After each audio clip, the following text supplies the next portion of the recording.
ইচ্ছে ইচ্ছে হ্যাঁ বলো। মারে একটু বাজার যা না মা, একটু বাজার যাবি সোনা? হ্যাঁ হ্যাঁ, কি কি আনতে হবে বলো, নিয়ে আসছি।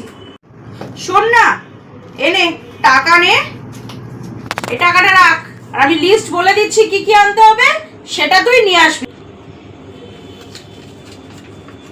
টাকাটা দিয়ে 1 কিলো আলু আনবি, 1 কিলো পেঁয়াজ আনবি, 250 রসুন আনবি, 250 আদা আনবি, আর হ্যাঁ 1 কিলো পাঠার মাংস আনবি, আর আর আর আর হ্যাঁ আর 1 কিলো টমেটো আনবি। আর তুই বরঞ্চ একটু শসা নিয়ে আসিস, স্যালাড খেতে লাগবে। ঠিক আছে, আর কিছু আনতে হবে? না না, আর কিছু আনতে হবে না। আর শোন, ওখান থেকে যা টাকা ফিরবে তুই বরঞ্চ একটা আইসক্রিম খেয়ে নি। না, আসলে আমি ভাবছিলাম যে যা টাকা বাঁচবে সেটা নিয়ে তুমি আর আমি সুইজারল্যান্ড ঘুরে আসবো, আর তাতেও কিছু বেঁচে যাবে। হ্যাঁ